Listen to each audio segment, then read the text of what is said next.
Question number 11. The laboratory values of an adult male client reveal the presence of hepatitis B surface antigen and hepatitis B antibodies. Which of the following laboratory result should the nurse also expect to see? Select all that apply. So, first option is elevated serum albumin, low serum globulin. Third option is elevated serum transaminase ALT and AST, prolonged prothrombin time. Last one is low urine bilirubin. So let's see, along with a hepatitis B patient, there is a B surface antigen is present and hepatitis B antibody is present. Along with that, what other things you will see in a patient with hepatitis B positive? So there are two answers correct here. In viral hepatitis, serum transaminase levels are AST ALT is increased, okay, and the other one is in viral hepatitis, prothrombin time is prolonged PT, okay. So the other things in viral hepatitis, albumin is low, globulin is high, and urine bilirubin also high, okay. So in albumin is low, globulin is high, then urine bilirubin is high as well, okay. In hepatitis B patient you will see antigen, surface antigen positive, antibodies positive, high AST ALT and prolonged PT, okay. So question number 12. A nurse is assessing a client with Addison's disease. The nurse expects to note which of the following: anorexia, weight gain, yellow skin coloration, and craving for sweets. So in Addison's disease, the option 1 is the correct answer here, anorexia. So lack of appetite, okay, loss of appetite that you will see. Not weight gain, weight loss, okay, and yellow skin discoloration, not yellow skin discoloration, bronze skin discoloration. Then craving for sweets, no, not craving for salt, that is seen in Addison's disease. So you will see anorexia, weight loss, bronze skin coloration, and craving for salts. These things you will see in Addison's disease patients. Okay, question number 13. A client is having tonic-clonic seizures. Which of the following should the nurse do first? So what comes here, if you are watching a patient, you are witnessing there is a clonic tonic fit going on, seizures. So what you will do, what you consider first is safety of that patient, isn't it? Check the client's breathing, remove the object from the client's surroundings, place a tongue blade in the mouth, restrain the client. So here, of course, you have to check the breathing. That is not the first thing you have to do when you witness a clonic tonic. So what you have to do is remove object from the client surrounding. That is the first thing you have to do. So that may give more harm to patient. May fall on a sharp object or something stuff which is underneath him. So that thing, if you can't remove it, just pad it with something. Protect the patient from falling on something or an injury, possible injury. Immediate surrounding something is that's the first thing you have to do, okay. Then protect safely, you protect the head, like that means safety you see first. Then you can check whether the patient is breathing or not, or don't try to place a tongue depress or restrain the patient. That may cause more injury to the patient. Okay, question number 14. A client is recovering from a bout with chronic glomerulonephritis. The nurse prepare the client for discharge and home management. Which of the following statement indicate client understand his conditions and how to control? So this patient is glomerulonephritis patient is going home. It's chronic case, okay. So there are some statements given by the patient, so you are making sure that patient understand, okay. So which one we have to pick here? I should stop taking my blood pressure medication if I feel better or have side effects. Option 2, I will take my furosemide medication as ordered every morning. Third is, I will keep my negative feeling to myself so I don't get stressed. Fourth is, I don't need to follow up examination until I am feeling poorly. Okay, so the correct understanding, patient has a correct understanding. Say statement number 2 is, I will take my furosemide medication as ordered every morning. That's what the patient has to do. Rest everything is not correct. So let's see how the rationale is. So the patient should be taking blood pressure. Sorry.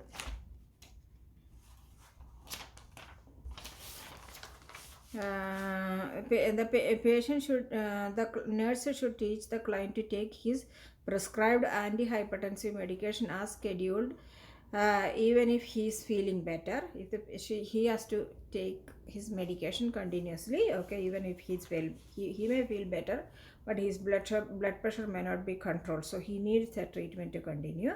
And the other one is, third one option is wrong. Why? The nurse should teach the client to report any adverse side effects and encourage the client to express his feelings, not to keep with him, to help him to adjust to this illness. And third one is, nurse should urge the client to schedule follow-up examination to assess renal functioning. So he should come for follow-up checkup, not if he is feeling better, not to turn back. No, he should come back for follow-up. Question number 15. A nursing home client is admitted to the hospital with a pressure ulcer involving full thickness loss extending to the bone. The nurse documents the pressure ulcer as being which of the following state. So if you are seeing the bone, muscles, tendon, this is straight goes to what? Stage number 4. Okay. Stage 1 is when you blanch, there is redness skin at skin level, and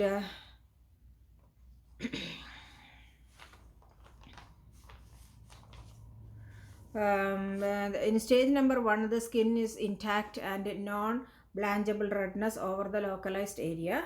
Stage number 2 involves a partial thickness loss of the dermis, the little skin is lost and the partial thickness is lost. Okay.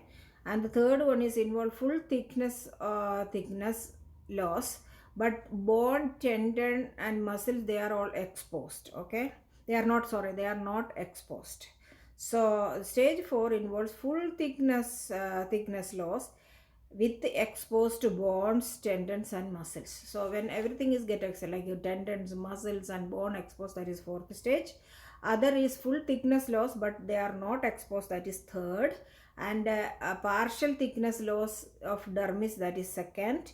And the first one is skin is intact. Stage 1 is 10 is skin is intact with a non-blanchable redness over a localized area. Question number 16. A client with a Raynaud's disease is experiencing an acute attack. The nurse should anticipate which of the following assessment findings. First is involuntary muscle contractions and twitching. Second is unilateral facial weakness and drooping mouth. Third is numbness and tingling of fingers and blanching of skin at the fingertips. Fourth is photophobia. So the correct answer here is in Raynaud's disease, that is option number 3. The cause of Raynaud's disease is unknown. However, after exposure to cold or stress, the client typically experiences blanching of the skin at the fingertips and numbness and tingling of the fingers. That is what the feeling the patient will have, that is Raynaud's disease. Okay, so photophobia is not a symptom of Raynaud's disease. And unilateral facial weakness and drooping mouth, a sign of Bell's palsy. Bell's palsy, you will see the drooping from one side, the face, one side is drooping and saliva like that. Okay. And first one is involuntary muscle contraction and twitching may be a sign of amyotrophic lateral sclerosis. It is ALS. Amyotrophic lateral sclerosis is which shows an involuntary muscle contractions and twitching. Okay. Question number 17. The physician orders a CT scan of the client's chest with IV contrast. Which of the following finding in the client's history should the nurse report to the physician? So, hypertension, allergy to shellfish, urinary tract infection, allergic to penicillin. So here ECPC, it's allergic to shellfish is the correct option here. If the patient is allergic to iodine or shellfish, she should report because they can't use contrast. Okay, hypertension, urinary tract infection, allergic to penicillin, nothing is contraindicated for CT scan. If patient is shellfish allergy, should notice to the physician. Okay, 18. Question number 18. An oncologist examines a client in the clinic and subsequently admits the client to the hospital with severe bone marrow depression. The client's therapy include radiation and chemotherapy. Which of the following nursing diagnosis take priority to the client's case plan? So this patient is having oncology examination, had an oncology examination with severe bone marrow depression. So life threatening condition there. Yeah, severe bone marrow depression. So here what we have to do is here what takes the priority here: imbalanced nutrition, less than body requirement. Second is risk for infection. Third is pain. Fourth is risk for injury. So here from this, the patient is at a very high risk for infection. There is a second option is correct. Rest all threaten to the life, threaten to health. Actually, imbalanced nutrition is a threaten to health, and pain is a threaten health. Health threatenness is there. Risk to injury. This all health threats, but life threatening is risk for infection. Okay. 19. The nurse is preparing to discharge a client who is stable after a sickle cell anemia crisis. Which of the following instructions should the nurse provide to the client to avoid future crisis? So sickle cell anemia, and how she can avoid. There are certain things. If she take precautionary measures, then she can be free of crisis. So let's see. First is select all that apply that question. Limit your fluid intake, avoid strenuous exercise, apply cold compress to painful areas, take pain medication as ordered, avoid tight clothing. Okay. So here there are about limit your fluid intake. No, big no. Patient should drink plenty of fluids. Okay. Then yes, she should avoid strenuous exercise. That may create lack of oxygen in the tissues. That may become more symptomatic. The patient will develop crisis. So she should avoid strenuous exercise. Then not cold. Apply cold compress to painful areas. Not cold compress. It's a hot compress she can apply. Sickle cell client should avoid strenuous exercise and should provide hypoxia. Then client should apply warm compresses to painful areas. Then the fourth option is sickle cell anemia client should take pain medication as prescribed. Okay, should provide effective pain management. Then fourth one is sickle cell anemia client. Fifth one, client should avoid tight clothing that restricts circulation. So she should wear little bit loose clothes, not tight one. Tight that will press circulate, may interfere with the circulation and patient will have crisis. So should lose little bit, should wear little bit loose clothes. Okay.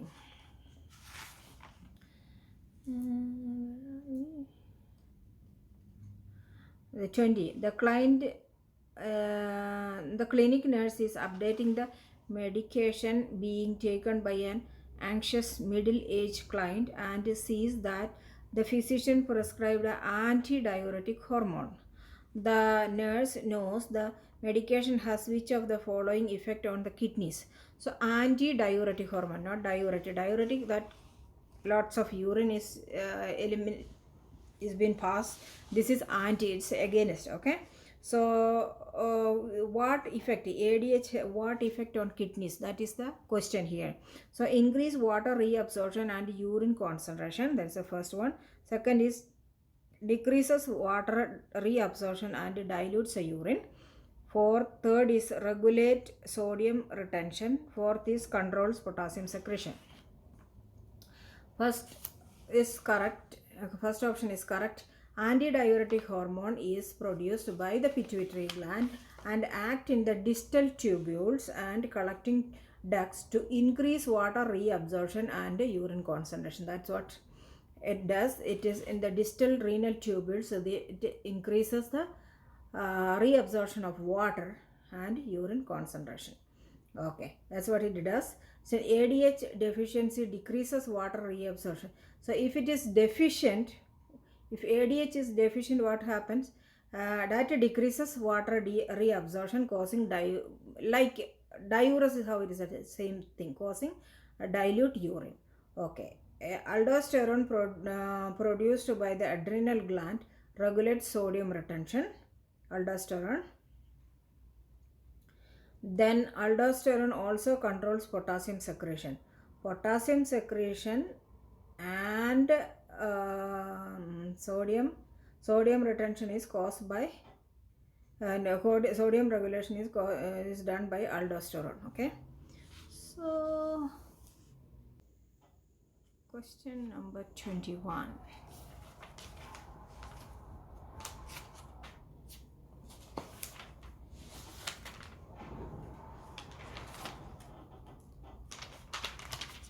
It's too windy here. Oh my god. Okay, the nurse is performing an assessment on a client who has developed cirrhosis. Which of the following signs and symptoms should the nurse expect to see? So select all that apply. Dull abdominal ache, cyanosis, poor tissue turgor, bruises, fruity breath. Okay, let's see what all you will see in patient with the cirrhosis of liver. 21. So you will see dull abdominal pain. Okay, then you will see jaundice, not cyanosis. Then you will see symptom of cirrhosis, poor skin turgor you will see. Then bruisedness, okay, due to the bleeding tendency, so increased bleeding tendency. Then musty breath, not fruity breath, it's a sign of cirrhosis. So musty breath, then bruisedness, then poor skin turgor, then jaundice and dull abdominal pain. These all things you will see. Okay, 22 I'm skipping. This is pharmacological. I just read it for you. Okay, the physician orders 0.5 milligram of digoxin for a client with a atrial fibrillation. The pharmacy has 250 microgram tablets available. How many tablets will the nurse give? So it is 0.5 milligram is the order. So the pharmacy has 250 microgram. 250 micro is, that is when you have to convert that into milligram by dividing with 1000. So that makes 0.25. Okay, so you have to give 2 tablets to make it to 0.5. You give 2 tablets. That's it. The nurse is preparing to administer a red blood cell transfusion to a client with a low hemoglobin level and low hematocrits. The nurse knows which of the following.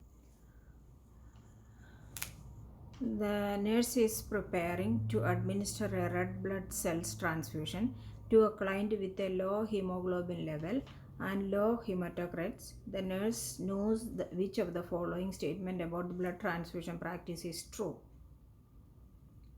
First is the client should be monitored for at least 1 hour after the start of transfusion. Second option is the transfusion should be completed within 2 hours. Third is the transfusion should be started within 30 minutes of removing the blood or blood components from the blood bank. The last one is the only solution that should be added to blood or blood component is 0.45% sodium chloride, half normal saline solution. So the client should be monitored first 15 minutes. Okay, that's first option is wrong. Second is transfusion should be finished within 4 hours, not 2 hours. So that is also wrong. The third one is if transfusion should take place within 30 minutes. Once the blood is released from the blood bank, it should start within 30 minutes. If not, then return to the blood bank. And blood, the solution you can add is 0.9, that is normal saline solution. You can be added with the blood and blood components, not the half strength saline. It's a full, it's a 0.9 percentage sodium chloride. So 24, the nurse is providing discharge teaching to a client stabilized after an acute attack of primary gout. Which of the following food should the nurse instruct the client to avoid to prevent future attacks? So cauliflower, asparagus and mushroom, first option. Second is anchovies, liver and lentils. Third option is cherries, strawberries and blueberries. Fourth is cereal, pasta and rice. So the option 1, 3 and 4, if any comorbidity is there, then you can avoid. You should avoid anchovies, liver and lentils. Okay, these the product the gout patient should avoid. So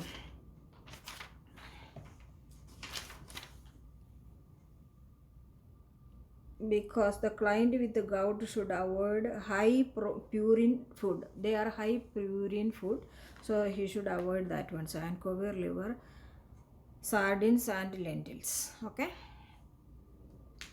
question number 25. In the emergency room, the nurse is caring for a client who reports substernal pain radiating to the arm and jaw, shortness of breath and a feeling of impending doom. The client had a stroke 1 month ago. The client's vital signs are blood pressure 146/72, pulse is 128 and respiration is 36. The 12-lead ECG reveals evolving acute myocardial infarction. Which of the following physician order should the nurse question? Beta adrenergic blocker, morphine for pain, IV nitroglycerin, thrombolytic therapy. So the nurse should question the last option, that is thrombolytic therapy, a patient, because this patient had a stroke 1 month before. So if a patient has history of stroke within 2 months prior to this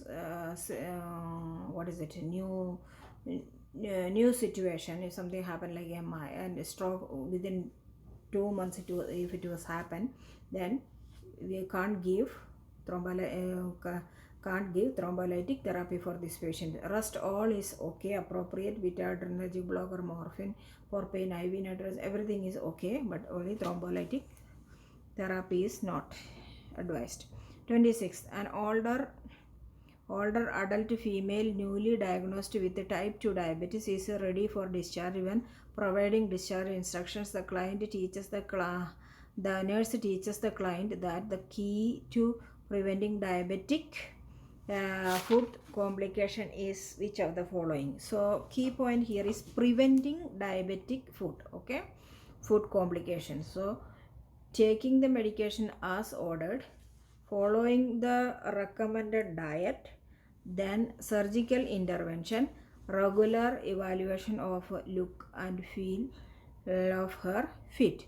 So we are looking for an intervention which is preventing. Okay, so preventing is what is his preventing? She had to take the prescribed diet. Okay, so although taking medication, first option, although taking medication is ordered, important following recommended diet is a key to prevent diabetic food complications. Then the next one is surgical intervention may be a choice in preventing further complication. If further complication something takes place, then the surgical. Then although the food problem should be evaluated, following the recommended diet is the key preventing diabetic food complications. 27. The nurse knows that the physician is most likely to order which of the following laboratory test to evaluate a client for hypoxia. Hypoxia is a lack of oxygen in the tissue level. So let's see, hematocrites. Do you think that hematocrites something do with the to check the hypoxia? No. Sputum analysis, then arterial blood gas analysis and total hemoglobin. So out of all these tests is arterial blood gas analysis, which will say the lung means it's the oxygenation in the lungs. That's the test it is done. Hematocrit is sputum analysis for any infection, chest infection like that. And the total hemoglobin is knowing the hemoglobin. So BGA is the one, ABGA is the one prescribed here. Okay, for following laboratory results, evaluate the client's hypoxia. 28. Here it is a picture actually. So it is asking where you will place V1, lead V1. So that's one is asked. So the place where you will place is, it's here. Okay, here you will place in the left. Yeah, V1, that is the place in the right side of the sternum. Here you will place. Okay, that is A is the spot where you will place 12 lead ECG V1. Okay, so location A is the correct, and the IV and V1 lead is placed at the fourth intercostal space to the right of the sternum. A 12 lead ECG measures electrical potential and helps make a definitive diagnosis of acute myocardial infarction. The 6 preordinal leads V1 to V6 in combination with the other leads record potential in the horizontal plane. Okay, that is the rationale for that. 29th, the nurse is assessing a client admitted with cerebrovascular accident CVA. The physician has ordered a swallow study. The nurse knows which of the following lobe of the cerebral hemisphere is involved in the control of voluntary muscle movement, including those necessary for production of speech and swallowing. So you are looking the functions. So lobe, frontal lobe, parietal lobe, temporal lobe, and occipital lobe. In this, the patient is checking for what? Swallowing. Okay, so which lobe is helping performing swallowing, speech, okay, those things, and muscle control of voluntary muscle movement. These things we are looking, that is done by the frontal lobe. Okay, the frontal lobe deals with the higher levels of cognitive functions or thinking, emotion, all those things is by frontal lobes, such as reasoning and judgment. It also contains several cortical areas involved in the control of voluntary muscle movement, including those necessary for the production of speech and swallowing. So you are seeing the doctor will be testing the frontal lobe function. Okay, the parietal lobe is associated with the sensations and is involved in writing and some aspects of reading. That one is the parietal lobe. Then the temporal lobe is necessary for auditory process, olfactory, and word meaning. So the word meaning, olfaction, the smell, and auditory hearing, these all done by the temporal. Then the occipital is involved in vision, the back, that is involved in the vision. Occipital, then the this is temporal, this parietal, and this part is frontal. Okay. Question number 30. The nurse is preparing to do the Heimlich maneuver on a choking middle-aged adult male client. Okay, arrange the following steps in the order the nurse should perform them. So we have to choose all the options. Okay, the steps of this maneuver, Heimlich. So what all things you have to do, so by step. So this is make a fist with one hand. Second is stand behind the patient. Third is wrap your other arm around the client and place that hand on top of your fist. Then place your thumb towards the client below the rib cage and above the waist, and wrap one arm around the client. Second, then ask the client if he is choking. Last, thrust upward 6 to 10 times. So let us arrange all these steps in order, correct order. Okay, so The first step is first you confirm that whether the patient is choking, or ask the patient. Okay, the first step is ask the patient, ask the client if he is choking. Okay, and the second one is so if the patient says yes, I'm choking, go and stand behind the client. Okay, and the third step is make a fist with one hand. Then one hand you make a fist. Okay, then the fourth one is is to place your thumb towards the client, below the rib cage and above the waist, and wrap one hand around the client. So one hand you are putting around the client and placing your hand there. Okay, that is the fourth step. Then the fifth step is to wrap your other arm. Then you are wrapping the other arm. Okay, then the other arm around the client and place that hand on top of your fist. Then on top of your fist you are placing your hand like that. Okay, then the